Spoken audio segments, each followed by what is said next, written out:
하나님께서 오늘 우리에게 주실 말씀은 누가복음 1장 68절부터 80절까지 대독합니다. 찬송하리로다 주 이스라엘의 하나님이여, 그 백성을 돌아보사 속량하시며 우리를 위하여 구원의 뿔을 그 종 다윗의 집에 일으키셨으니 이것은 주께서 예로부터 거룩한 선지자의 입으로 말씀하신 바와 같이 우리 원수에게서와 우리를 미워하는 모든 자의 손에서 구원하시는 구원이라.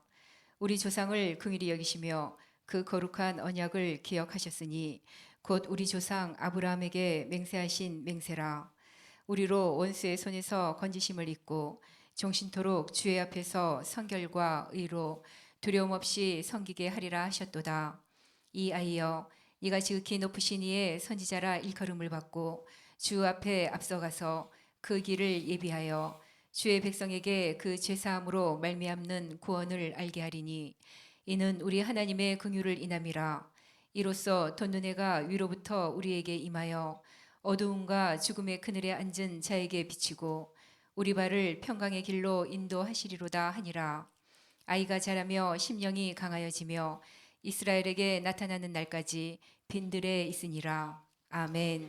연이어서 2장 1절부터 14절까지 이어서 있습니다. 이때에 가이사 아구스도가 영을 내려 천하로 다 호족하라 하였으니 이 호족은 구레뇨가 수리아 총독되어 있을 때에 첫 번 한 것이라. 모든 사람이 호족하러 각각 고향으로 돌아가매 요셉도 다윗의 집 족속인 고로 갈릴리 나사렛 동네에서 유대를 향하여 베들레헴이라 하는 다윗의 동네로 그 정혼한 마리아와 함께 호족하러 올라가니 마리아가 이미 잉태되었더라. 거기 있을 그때에 해산할 날이 차서 맏아들을 낳아 강보로 싸서 구유에 누웠으니 이는 사관에 있을 곳이 없음이러라. 그 지경에 목자들이 밖에서 밤에 자기 양떼를 지키더니 주의 사자가 곁에 서고 주의 영광이 저희를 두루 비침에 크게 무서워하는지라. 천사가 이르되 무서워 말라. 보라, 내가 온 백성에게 미칠 큰 기쁨의 좋은 소식을 너희에게 전하노라. 오늘날 다윗의 동네에 너희를 위하여 구주가 나셨으니 곧 그리스도 주시니라. 너희가 가서 강보에 쌓여 구유에 누인 아기를 보리니 이것이 너희에게 표적이니라 하더니 호련히 허다한 천군이 그 천사와 함께 있어 하나님을 찬송하여 가로되 지극히 높은 곳에서는 하나님께 영광이요 땅에서는 기뻐하심을 입은 사람들 중에 평화로다 하니라. 아멘. 아멘. 잘 들으시고 예수로 승리하는 우리 모든 성도들이 되기를 주님의 이름으로 축복합니다. 오늘 누가복음 2장 1절부터 14절에 있는 말씀을 보면 역사상 호적이 없던 시대에 살던 유대 민족들에게 로마가 호적하라 이렇게 명령합니다. 그래서 예수님을 태중에 아는 마리아와 그 요셉 남편이 호적하기 위해서 예루살렘으로 올라갑니다. 다윗이 살던 이 베들레헴에 이르렀을 때 산기가 있어서 사관을 구하려고 했지만 찾지 못하고 짐승 우리에서 아이를 낳게 됩니다.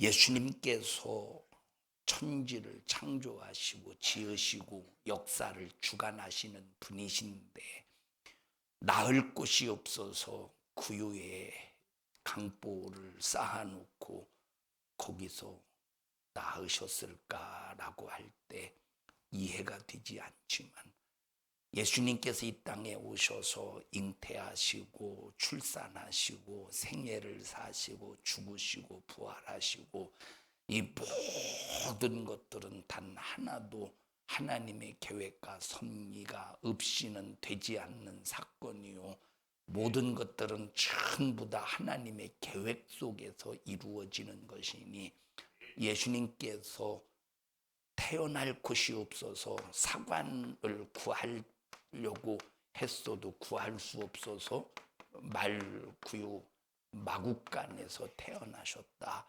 하는 것은 예수님께서 이 땅에 오실 때는 가장 초라한 모습으로 오셨음을 알 수 있습니다. 예수님은 어떤 분이시냐? 예수님은 최고의 영광 중에 계신 분입니다. 지극히 높으신 분에는 하나님께 영광이다. 지극히 높으신 하나님께는 영광이다. 하나님께는 오직 무엇만 가득하신 분이시냐? 영광만 가득하신 분입니다. 예수님에게는 조금도 어두움이 없고 거짓이 없고 사망이 없고 오직 하나님께 예수님께 가득한 것은 영광만 가득한데 영광이 가득한 그 하나님께서 이 세상에 말씀이 육신이 되어 이 땅에 오실 때는 자기의 모든 영광을 다 버리시고 가장 초라한 모습으로 가장 천한 모습으로 가장 이 세상에서 버림받은 자와 같이 오셨다는 것을 말해주고 있습니다. 말구유에 강보를 쌓아놓고 있었을 때 그때 양을 치던 목자를 통해서 구주가 거기에 나셨음을 발견하게 하고 또 그들이 그 모습을 바라보면서 이분이 그리스도시다, 우리를 구원하실 예수 그리스도다 라고 인정하게 하신 다음에 하늘의 천군과 천사를 통해서 찬양하게 하시는 겁니다. 그 찬양의 메시지가 바로 14절 한번 읽습니다. 시작. 지극히 높은 곳에서는 하나님께 영광이요 땅에서는 기뻐하심을 입은 사람들 중에 평화로다. 자, 하나님, 다시 말하면 예수님께서 영광이 가득하신 분인데 영광이 많다가 아니라 영광이 충만하다. 많다와 충만의 차이는 뭐냐면 많다는 어떤 한 이 분량 속에서 많고 적음 차이가 있지만 충만은 아주 조금 더 영광이라고 하는 이 하나님의 역사, 하나님의 그 영광이, 하나님의 속성이 조금 더 틈이 없다. 완전히 가득하다. 예수님은 영광 자체다. 충만한 영광으로 가득하신 그 하나님께서 말구유에 오셔서 초라한 모습으로 오신 이유가 뭐냐? 오신 이유와 목적이 여기 천사가 찬양하는 이 찬양의 메시지 속에 들어 있습니다. 첫째는 하나님께 영광이 되게 하려고, 두 번째는 사람에게는 기쁨이 되게 하려고. 다 같이 사람에게는 다 같이 평화를 위하여, 하나님께는 영광을 위하여, 사람에게는 평화를 위하여, 하나님께는 영광을 위하여. 이것이 예수님께서 말구유에 오신 목적이라 이 말이에요. 자, 하나님께는 영광이요, 사람에게는 평화를 위해서.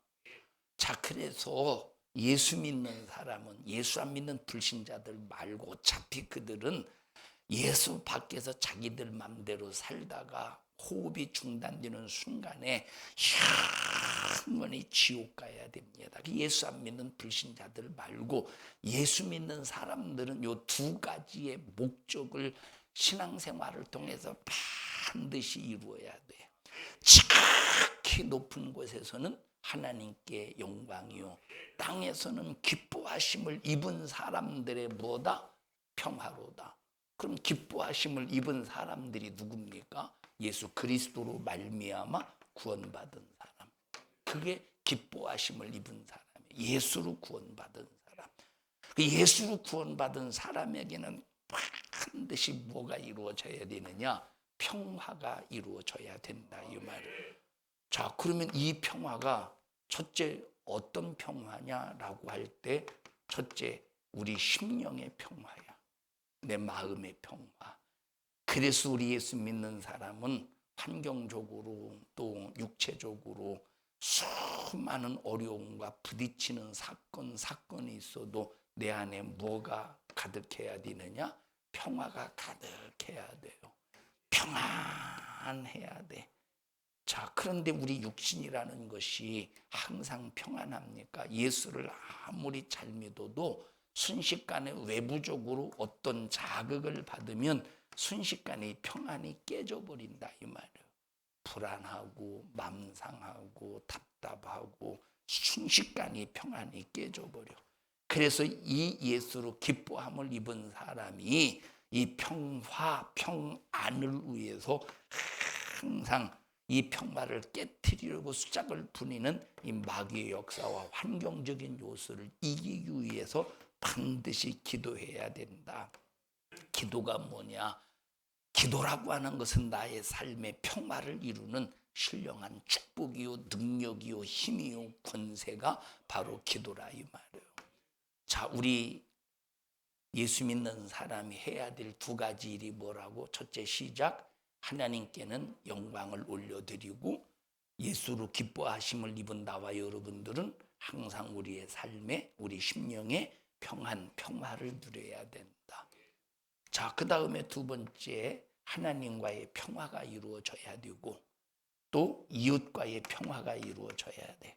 하나님과의 평화, 이웃과의 평화가 이루어지지 않으면 예수님이 땅에 오신 목적은 그에게 아무런 의미가 없다 이 말입니다. 자, 예수님은 나 혼자 믿고 나 혼자 기뻐하는 것이 아니래.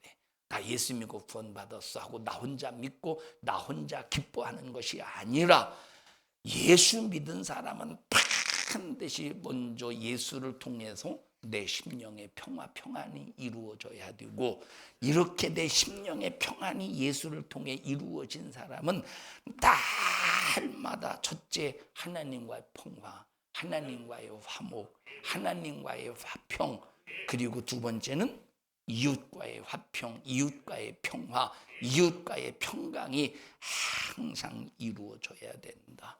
그래서 예수님께서 이 땅에 오신 이유가 사람과의 평화를 위해서, 하나님께는 영광이 되고 또 사람에게는 평화를 이루기 위해서 이 땅에 오셨음을 알면서 우리 모든 성도들은 예수 믿는 증거가 여러분의 삶의 현장에서 나타나기를 주님의 이름으로 축원합니다. 그럼 예수 믿는 사람으로서 예수 믿는 증거가 삶의 현장에 나타나는 두 가지가 뭐다? 첫째는 하나님께는 영광이요, 두 번째 사람들에게는 평화로다. 그 사람은 어떤 사람이냐? 예수로 구원받은 하나님, 예수로 기뻐하심을 입은 사람들의 평화라 이 말이에요. 이 평화가 여러분의 심령의 삶에 확실하게 이루어지기를 바라고, 항상 예수로 기뻐 뛰는 우리 모든 믿음의 성도들이 되기를 주님의 이름으로 축복합니다. 성경은 어디를 봐도, 창세기를 봐도, 출애굽기의 위기를 봐도, 구약 성경 어디를 봐도, 또 신약 성경 어디를 봐도 어떤 구절을 막론하고 하나님께서 우리 인간을 사랑하시고 있다는 증거로 충만합니다. 성경은 하나님께서 우리 인간을 사랑하고 계시다, 이 주제로 충만합니다. 그래서 우리는 성경을 읽으면서 하나님의 사랑이라는 주제를 발견하지 못하면 그 사람은 참으로 불행한 사람입니다.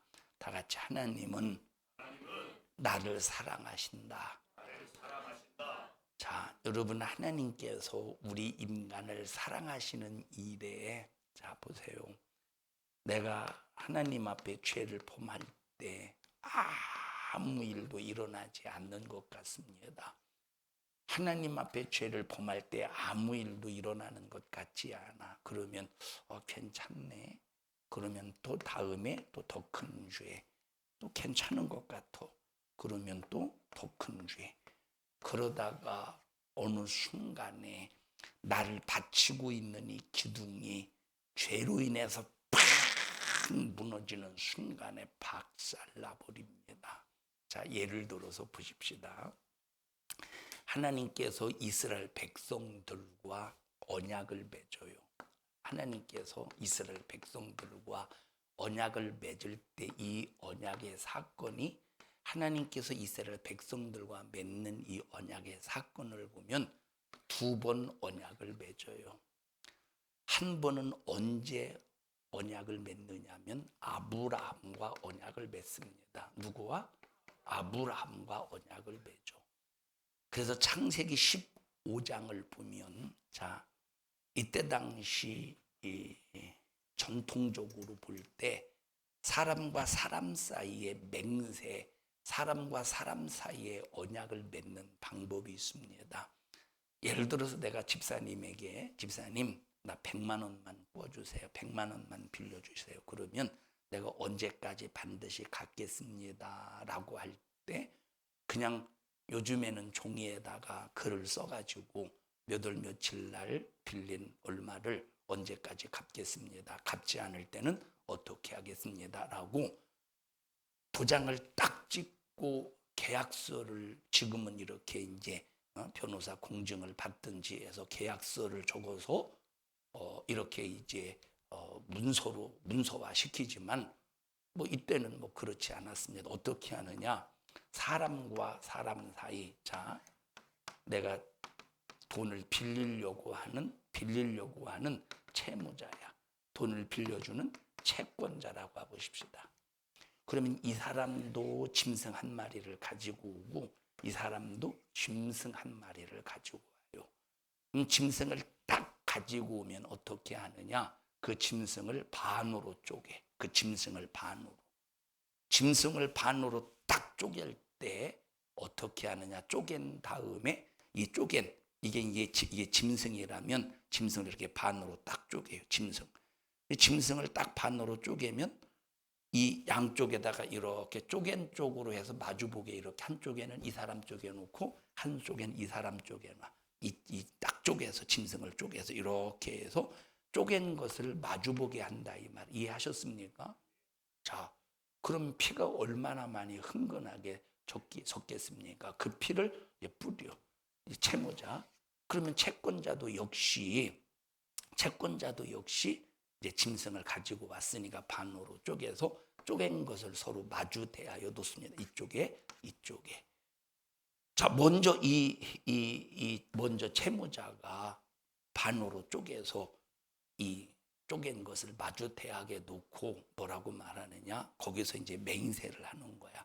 당신이 내게 100만 원을 꿔주세요. 100만 원을 꿔주면 언제 어느 때 갚겠습니다. 안 갚으면 어떻게 하겠습니다. 그러면 이 채권자도 역시 반으로 쪼갠 다음에 쪼갠 것을 마주 대하여 놓고 채권자도 알았습니다. 내가 당신에게 100만 원을 빌려주겠습니다. 해서 서약하는 이것을 맹세, 언약이다 이렇게 말한다 이 말이에요. 그 전에 이 아브람 당시 때 이 사람과 사람 사이의 맹서, 서약이 이렇게 이루어졌다 이 말이에요. 이렇게 이루어졌던 서약, 이렇게 이루어졌던 맹세가 하나님과 아브라함 관계 속에서 그런 서약이 이루어진 것이 창세기 15장의 말씀이에요. 어떤 말씀? 창세기 15장의 말씀 한번 읽어보십시다. 창세기 15장의 말씀을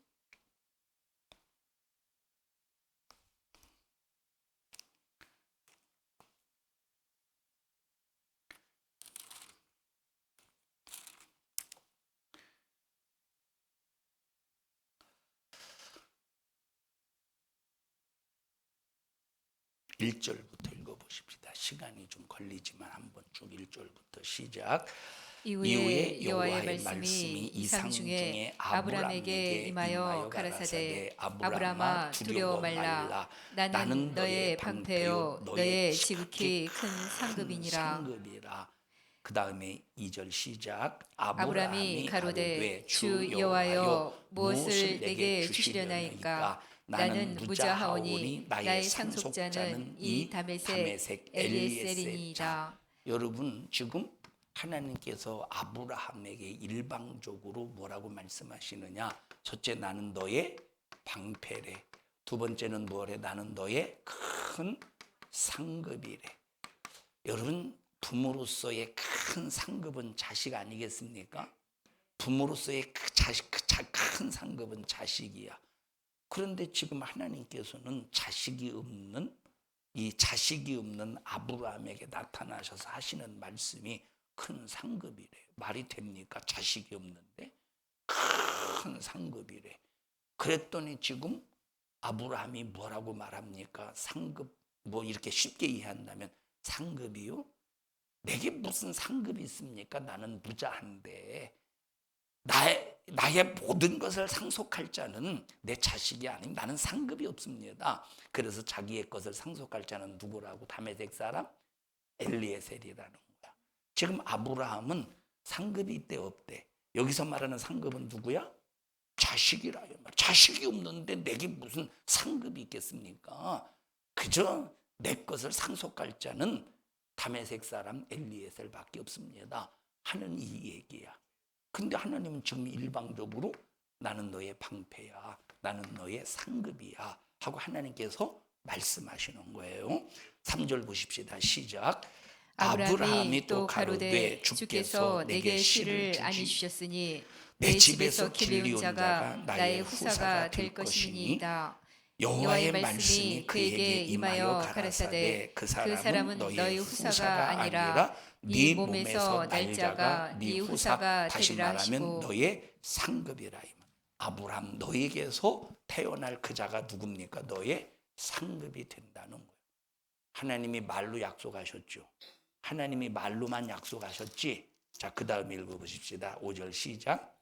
그를 이끌고 밖으로 나가 가라사대 하늘을 우러러 무뼈를 셀 수 있나 보라. 또 그에게 이르시되 네 자손이 이와 같으리라. 자, 하나님이 뭘 약속하셨습니까? 자, 후손을 약속하셨지. 큰 상급을 약속하셨지. 그러면서 내가 너의 큰 상급이 되기 위하여 너의 뭐가 되게 하신대? 뭐가 되신대? 방패가 되신대. 그 다음에 읽어보십시다. 시작. 아브라함이 여호와를 믿으니 여호와께서 이를 그의 의로 여기시고 또 그에게 이르시되 나는 이 땅을 네게 주어 업을 삼게 하려고. 자, 여기 보세요. 자, 그러면 하나님께서 아브라함에게 주시기로 한 언약이 뭐예요? 하나님께서 아브라함과 맺은 언약이 뭡니까? 첫째는 뭘 준다는 거야? 큰 상급. 뭘 준다는 거야? 자식을 준다는 거야. 여기 지금 자 창세기 12장에서 하나님께서 아브라함에게 처음 나타나셔서 너 본토 친척 아비집을 떠나. 그러면 내가 지시할 땅으로 갈 때 하늘의 별수와 같이 바다의 모래알과 같이 자손 번성하게 해줄게. 내가 너에게 지시할 땅으로 가. 창세기 12장에서도 하나님께서 뭘 약속하셨어? 자식 약속하셨지. 자식이 있어야 하늘의 별수와 같이 바다의 모래알과 같이 번성하지. 그리고 내가 너에게 지시할 땅으로 가 라고 말씀하시면서 뭘 주신다는 겁니까? 땅을 주신다는 거야. 그러니까 창세기 12장에서도 하나님이 자식을 약속하고 땅을 약속하셨는데 뭘로만 약속하신 거예요? 구두로만, 입으로만 말씀하신 거야. 그런데 여기 창세기 15장에서의 언약, 하나님과 아브라함과의 관계 속에서 하나님께서 아브라함에게 하신 언약은 그냥 말로만 한 언약이 아니라 이 말이에요. 자, 다시 읽습니다. 7절 시작. 또 그에게 이르시되 나는 이 땅을 네게 주어. 뭘 주어? 이 땅을 네게 주어. 그 다음에 시작. 업을 삼게 하려고 너를 갈대아 우르에서 이끌어낸 여호와로라. 여러분 보세요. 하나님께서 아브라함에게 너 본토 친척 아비집을 떠나라 라고 하실 때 그 명령을 아브라함이 하란에 있을 때 하셨을까? 갈대아 우르에 있을 때 하셨을까? 아니, 다시 말해요. 하나님께서 아브라함에게 너 본토 친척 아비집을 떠나라 라고 하실 때 그 명령을 하나님께서 아브라함이 하란에 있을 때 하셨을까? 갈대아 우르에 있을 때 하셨을까? 하란에 있을 때 하셨다 이 말이에요. 하란에. 다시 말하면 갈대아 우르에 있을 때는 하나님이 아브라함에게 나타나지 않았어. 언제 나타나셨느냐? 하란에 있을 때. 창세기 12장에서 본토 친척 아비집을 떠나라고 할 때는 지금 아브라함이 어디 있을 때야? 하란에 있을 때지. 하란에 있을 때 명령하셨어. 갈대아 우르에 있을 때는 하나님이 아브라함에게 나타나셨어? 안 나타나셨어. 그런데 안 나타나셨어도 하나님을 몰랐던 아브라함이 하나님을 알았던 시간은 언제냐면 하란에 있을 때였어. 갈대아 우르에 있다가 하란으로 옮겼다 이 말이에요. 아브라함이. 근데 나타난 때는 언제야? 하란에 있을 때야. 그런데 아브라함이 하나님을 전혀 알지 못했던 갈대아 우르에 있을 때도 하나님께서 아브라함을 간섭하셔서 어디로 옮기셨대? 하란으로 옮기셨대. 그래서 하란으로 옮겨졌을 때 하나님은 아브라함에게 창세기 12장에서 약속하셨다 이 말이에요. 뭘 약속하셨어? 뭘 약속하셨어요? 뭘 약속하셨어? 요 자식을 약속하셨고 또 뭘 약속하셨어? 땅을 약속하셨다 이 말. 자, 12장 4절로 가 보십시다. 12장 4절. 시작. 이에 아브라함이 여호와의 말씀을 쫓아갔고 롯도 그와 함께 갔으며 아브라함이 어디를 떠났대? 하란을 떠났대. 그래서 이 창세기 12장에 있는 말씀은 아브라함이 어디에 있을 때? 하란에 있을 때 주신 말씀이야. 근데 아브라함이 하란에 오기 전에 아브라함은 어디에 있었다고? 저 갈대아 우르에 있었다 이 말이에요. 갈대아 우르. 거기에서 하란까지 왔어. 그런데 갈대아 우르에서 하란까지 올 때 갈대아에서 하나님께서 더 가라 말씀하신 것이 아니라 그냥 자기가 혼자 왔지만 그것은 누구의 인도하심이었다? 하나님의 인도하심이었다. 그래서 나와 여러분들이 모든 일들이 그냥 내 스스로 결정하고 내 스스로 하는 것 같지만 하나님의 계획 속에서 하나님의 섭리 속에서 움직여 가고 있음을 알라 이 말이에요. 하나님의 계획 속에 하나님의 섭리 속에서 움직여 가고 있음을 알라 이 말. 내가 하나님을 알든 모르든 하나님은 계획과 섭리 속에서 우리를 이끌어 가신다 이 말이에요. 자, 그런 상황 속에서 아브라함을 하나님께서 하란에서 찾듯이 하나님 우리를 찾을 때가 있다는 거야. 여러분들이 하나님을 알지 못할 때 이리 떠들고 저리 떠들고 여기서 살고 저기서 살 때가 있었죠. 하나님을 알지 못할 때 그렇게 하다가 어느 순간에 어느 교회를 다니고 그렇게 하다가 어느 순간에 산성중앙교회에서 신앙생활하고 산성중앙교회에 하나님께서 산성중앙교회 여러분을 불러내시고 부르시고 이것이 모든 것이 하나님의 은혜 안에서 섭리 안에서 하나님의 계획 안에서 이루어지고 있다 이 말이에요. 그러니까 여러분들이 하나님의 섭리와 인도하심을 절대 무시하지 말고 하나님 앞에 기도하는 자가 되기를 바랍니다. 하나님, 나 하나님의 섭리 안에서 하나님의 뜻에 순복하게 하옵소서. 하란에서 아브라함을 부를 때 거절했으면 어떻게 하겠어요? 거절했다면 이런 창세기 15장에서 이런 하나님과 언약, 하나님과 이런 맹세를 이룰 수 있겠어? 하란에서 갈대아 우르에서 하나님은 개입하지 않은 것 같아 겉으로 볼 때는. 그런데 하나님께서 아브라함에게 마음에 감동을 주셔서 하란까지 왔다 이 말이에요. 하나님의 인도지. 하란에서 높은 도친적 아비집을 떠나 내가 지시할 땅으로 가. 명령을 주신 건 언제야? 어디야? 어느 지역에 있을 때? 하란에 있을 때. 그런데 순종하지 않았어 봐. 그러면 순종하지 아니할 때 15장에서 이런 언약이 있겠습니까? 이런 맹세가 있었겠습니까? 없었다 이 말이에요. 그러니까 여러분 보세요. 내가 하나님을 알지 못할 때 하나님은 하나님의 계획과 섭리 속에서 나를 움직여 가셔. 그러다가 하나님 우리를 만나 주셔. 그러다가 우리 하나님께서 처음에 만나실 때는 말씀으로 하나님께서 이야기하셔. 말씀으로 약속하셔. 그러다가 어느 순간에 내 신앙생활을 통해서 하나님께서 아브라함과 맹세 언약을 맺듯이 어떤 계기가 있다 이 말이에요. 이런 계기들이.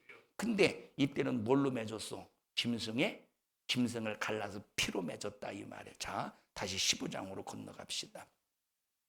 15장으로. 자, 그다음 몇 절입니까? 7절 10절 7절입니다. 7절 시작.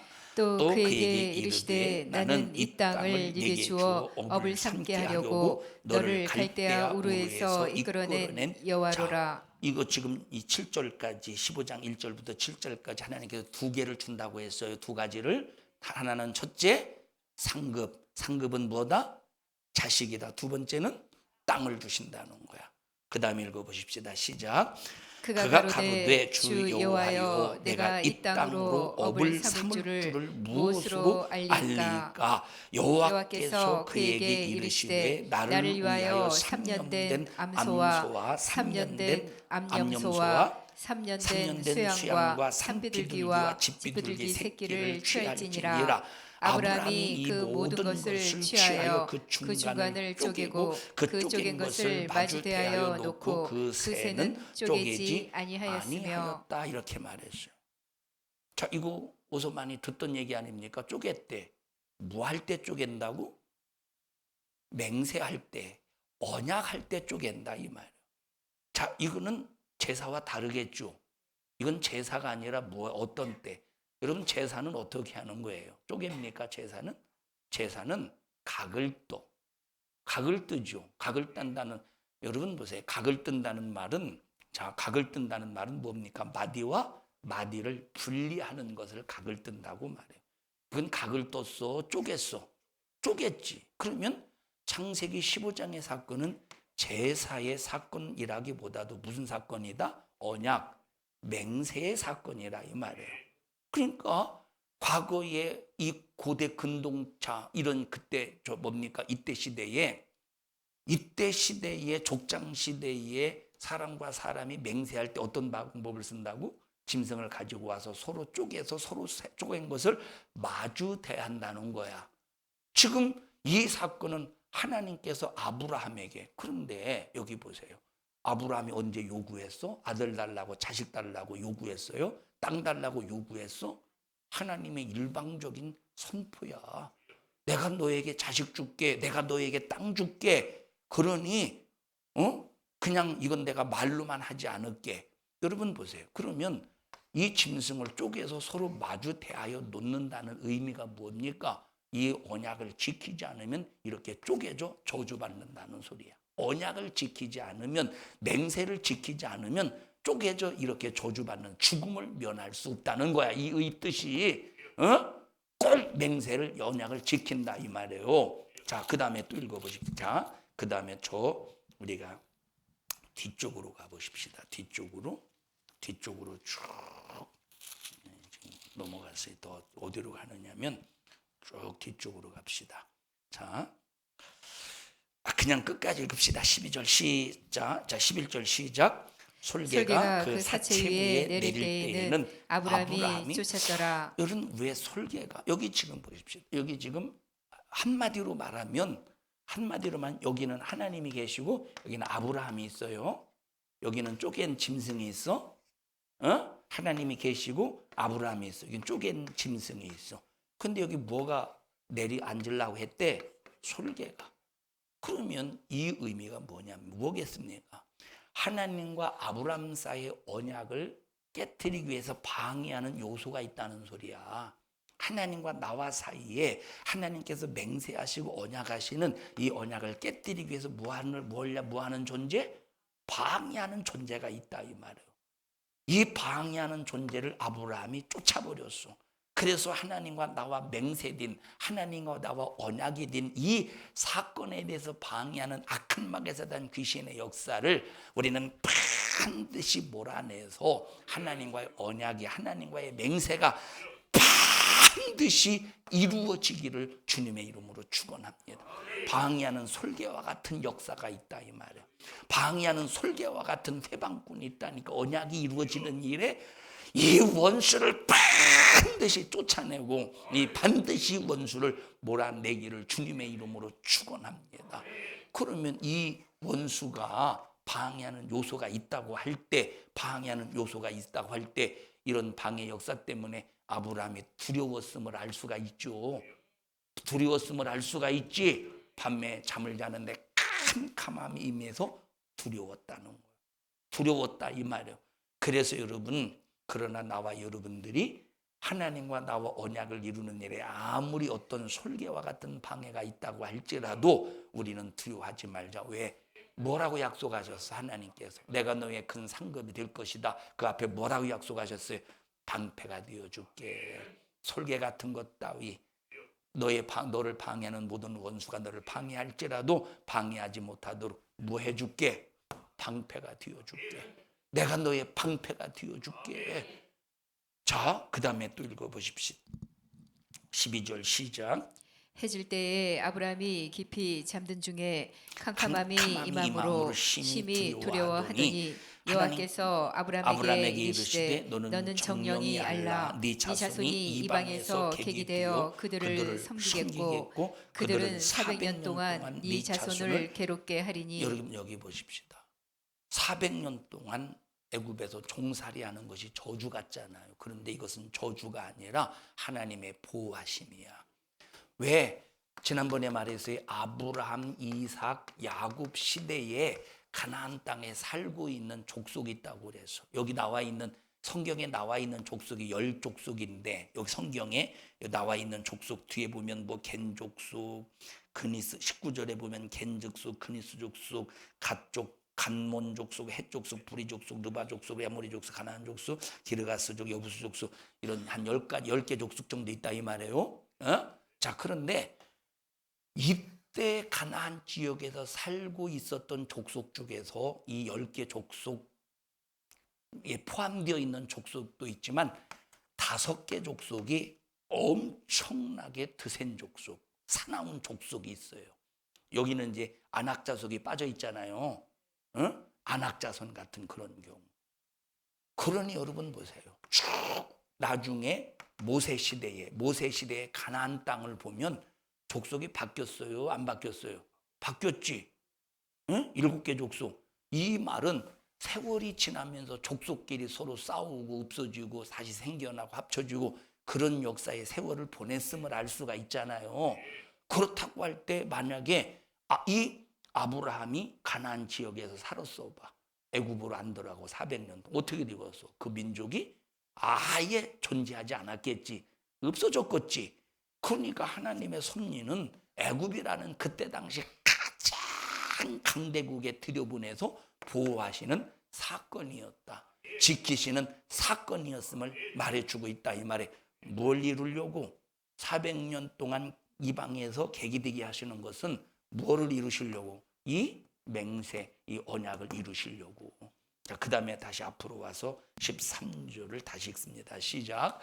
여호와께서 아브라함에게 이르시되 너는 정령이 알라 네 자손이 이방에서 객이 되어 그들을 섬기겠고 그들은 400년 동안 네 자손을 괴롭게 하리니 그 섬기는 나라를 내가 징치할지며 그 후에 네 자손이 큰 재물을 이끌고 나오리라. 너는 장수하다가 평안히 조상에게로 돌아가 장사될 것이요 네 자손은 사대 만에 이 땅으로 돌아오리니 이는 아모리 족속의 죄악이 아직 관영치 아니함이니라 하시더니. 자, 해가 져서 그 다음에 시작. 해가 져서 어둘 때에 연기나는 풀무가 보이며 타는 햇불이 쪼갠 고기 사이로 지나더라. 자, 여기 보세요. 여기 아까 사람과 사람이 어떤 언약을 할 때 쪼갠다고 했지. 자, 쪼갠 다음에 피를 뿌리고 어떤 행동을 하느냐면 어떤 행동? 채권자든 채무자든 어떤 행동을 하느냐? 요 주변을 왔다 갔다 해요. 쪼갠 짐승 사이를 왔다 갔다 하는 거야. 이것이 이제 맹세하는 하나의 과정이라 이 말이에요. 왔다 갔다 하는 거야. 자, 채권자도 채무자도 채권자 쪼갠 사이를 왔다 갔다 하는 거야. 그러면 맹세가 완성이 된다 이 말이에요. 자, 그러면 여기 보십시다. 여기 하나님은 어떤 모습으로 나타나셨지? 횃불로 나타나셨죠. 횃불 같은 모양으로. 자, 그럼 여기 보면 아브라함은 요 쪼갠 사이를 지나갔어요? 안 지나갔어요? 아브라함은 지나갔다는 말이 있어요? 없어요? 없지. 누구만 지나갔어? 횃불로 역사하시고 나타나신 하나님만 왔다 갔다 하셨다는 소리야. 자, 이 말은 뭘 말합니까? 여러분 보세요. 이 말은 하나님의 일방적인, 다시 말하면 조건이 없는 무슨 언약? 조건이 없는 언약. 뭐가 붙어? 조건이 없다 할 때 뭐가 붙어? 무조건적인 언약이라 이 말. 창세기 15장에 하나님과 이스라엘과의 관계 속에서 맺어진 언약은 무조건적인 하나님의 일방적인 언약이라 이 말이에요. 자, 그럼 이스라엘 백성은 하나님과 관계 속에서 어떤 관계로 맺어진 민족이냐면, 자, 아브라함과의 언약을 통해서 맺어진 그런 나라야. 세워진 나라. 아브라함과의 언약. 이 언약은 어떤 언약이야? 무조건적인 언약이라 이 말이에요. 자, 두 번째, 하나님께서 이스라엘 백성들과 맺은 두 번째 언약이 있습니다. 그 언약은 어떤 언약이냐면 시내산의 언약이에요. 어떤 언약이야? 시내산의 언약. 그 시내산의 언약을 보면 그 언약은 율법을 통해서 나타나는데, 한마디로 말하면 십계명을 통해서 하나님께서 이스라엘 관계 속에서 언약을 맺는 거예요. 무엇을 가지고? 십계명. 십계명을 첫째 하나님과의 관계요. 또 하나는 사람과의 관계라 이 말이에요. 이웃과의 관계. 그래서 이 아브라함과의 언약을 두 가지의 기둥으로 받쳐줘. 하나는 하나님과의 관계, 또 하나는 사람과의 관계. 그래서 자, 아브라함과의 언약은 하나의 이런 이스라엘 전체 나라라고 하는 공간의 무조건적인 언약이라고 비유할 수 있다면, 시내산에서의 한 언약은 그 언약을, 아브라함과 한 언약을 받쳐주는 시내산의 언약은 기둥과 같은 언약이라 이 말이에요. 이해하셨습니까? 기둥과 같은 언약이야. 그럼 이 기둥을 지탱하려면 어떻게? 만약 이 기둥이 무너지면 아브라함과 한 언약이 그냥 무너지겠지. 그래서 이 아브라함과 한 언약은 이 두 기둥이 지탱이 될 때 아브라함과의 언약이 보존되는 거예요. 그럼 이 두 기둥이 어떤 기둥이야? 첫째, 하나님과의 관계. 두 번째, 이웃과 사람과의 관계. 이 계명을 지킬 때 요 아브라함과의 언약이 영원하다 이 말이에요. 자, 근데 모세 이후에 왕정시대, 사사시대를 거치고 왕정시대를 거치면서 하나님과의 관계, 이웃과의 관계 계명을 지켰어요? 안 지켰어요? 안 지켜서. 그러니까 기둥이 조금씩 옆으로 빠져나가지. 빠져나가면 아브라함과의 헌 언약이 지금 이스라엘 백성도 이 안에 있어요. 그런데 그러면 멀쩡해 안 멀쩡해? 아니, 자 보세요. 이 기둥이 이렇게 해서 기둥이 이렇게 뭐 이거 여기 탑처럼 쌓았어. 요게 이 기둥이 이렇게 중간에 있다가 이렇게 약간 비껴 나갔어. 그러면 무너져 안 무너져? 안 무너지지. 이 말을 다시 말하면 계명 하나 어겼다고 휘청거리지 않는다 이 말이에요. 계명 하나 어겼다고 무너지지 않아. 그런데 기둥이 하나 어떻게 돼서 하나가 삐져나왔어. 불안해 안 불안해? 그런데 여기 있는 사람은 기둥이 삐져나가고 보여 안 보여? 안 보이지. 근데 밖에서 보면 전체를 볼 때 불안해 안 불안해요? 불안해지. 그래서 이스라엘 백성들은 요 위에서 밑을 보지 못하기 때문에 계명을 어겨도 자기들이 무너지고 멸망하는 걸 몰라. 근데 밖에서 보면 알아. 그럼 밖에서는 누가 보고 있느냐? 선지자가 보고 있다 이 말이에요. 그래서 선지자가 밖에서 이 모습을 보고 너희들 멸망하기 전에 회개해서 기둥을 다시 바로 세워. 하나님과 바로 가져 관계를, 이웃과 바로 가져 관계를 라고 선포하는 것이, 회개를 선포하는 것이 누구다? 선지자라 이 말이에요. 선지자. 그냥 우리가 한두 가지 죄를 범한다고 해서 이 모든 것이 그냥 기둥이 와르르 무너지는 게 아니라 이 말이에요. 이해하십니까? 그래서 나와 여러분들은 까짓것 이 정도야 그게 아니라 항상 우리 자신을 하나님과 관계, 이웃과의 관계를 바로 세워야 되는데, 자, 모세 이후부터, 아브라함 이후부터 예수님이 땅에 오시기 전까지 얼마나 기둥들이 휘청휘청거리면서 이것이 완전히 무너질 수밖에 없는 위기였습니까? 그런데 예수님께서 이 땅에 오셔서 완성하셔서 기둥을 이 두 가지 기둥을 바로 세워주셨다 이 말이에요. 이 기둥을 바로 세워주셨어. 이것이 바로 뭐냐면 다시 말하면 이 두 가지 언약을 예수님께서 완전하게 말씀이 육신이 되어 이 땅에 성탄하셔서 이걸 완전하게 이루셨다 이 말이에요. 바로 세우셨다 이 말이에요. 뭘로 이루셨느냐? 죽으심과 부활로 이루신 거야. 이것이 하나님께는 영광이요, 하나님으로부터 기뻐하심을 입을 사람들 중에는 평화로다. 그래서 반드시 우리가 이 하나님 나라라고 하는, 다시 말하면 에덴 동산이라고 하는 공간이, 이 공간이 에덴 동산. 우리가 지금 어디서 살고 있다고 말했어요? 우리는 지금 에덴 동산, 내 자신이 에덴 동산이야. 우리는 교회를 에덴 동산화해야 돼. 하나님이, 다시 말하면 하나님의 뭐가 가득해야 돼? 하나님의 영광이 가득해야 돼. 이것을 버티고 있는 기둥이 뭡니까?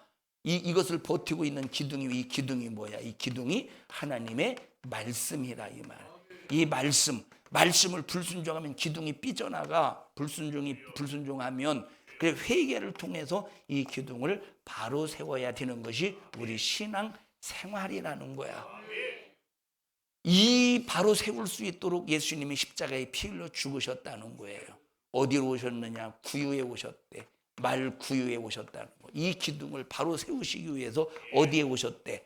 우리를 에덴 동산화시키고 우리를 이 기둥을 바로 세우기 위하여 예수님이 어디에 오셨대? 말 구유에 가장 초라한 모습으로, 이 말을 바꿔 말하면 죽을 미천을 가지고 오셨다 이 말이에요. 이 날이 성탄입니다.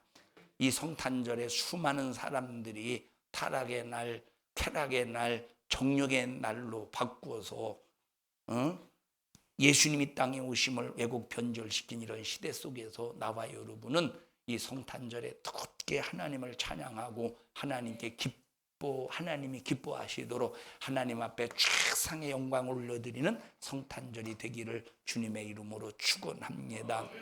합심해서 통성으로 기도할 때 하나님, 나 성탄절 허비하는 시간, 허비하는 삶이 되지 않도록 도와주시고 하나님의 기쁨이 되는 평생의 삶이 되게 하여 주시옵소서. 믿음을 주시옵소서. 믿음이 없어서 하나님을 정말로 실망시키지 않도록 도와주시옵소서. 우리 주여 세 번 부르시고 통성으로 기도합니다. 주여, 주여, 주여. 하나님 고맙습니다. 우리에게 베푸신 하나님의 진실하신 생명이 하나님의 일방적인 언약을 통해서 우리에게 이루어졌으나 시내산의 언약을 통해서 쌍방향의 언약이 이루어졌사옴을 우리가 확인하면서 우리 모든 성도들이 예수님 이 땅에 성탄하셔서 이 모든 것을 이루신 주님을 찬양하며 평생의 영광 올려드리는 생애가 되게 하여 주시옵소서. 그리고 우리 모든 성도들이 하나님의 역사 속에 이루어지는 기쁨으로 참된 평화 누리게 하옵소서. 너 이런 일을 가로막는 이 저주받은 원수야, 나사렛 예수님의 이름으로 엄히 너를 꾸짖고 명령하느니 우리 교회와 모든 성도들에게서 질병 저주 염려 근심 걱정 가지고 너 떠나갈지어다. 떠나갈지어다. 떠나갈지어다. 떠나갈지어다. 떠나갈지어다. 우리 성도들을 축복합니다. 오늘 이 종을 써주셔서 감사합니다. 주님이 쓰셨습니다. 주님이 일하셨습니다. 주님이 말씀하셨습니다. 하나님만 영광을 받으시옵소서. 예수님 이름으로 기도하옵나이다. 아멘. 하나님 앞에 박수로 영광 올려드립니다. 주님을 높입니다. 주님을 경외합니다. 주의 이름이 거룩히 여김을 받으시옵소서. 감사합니다.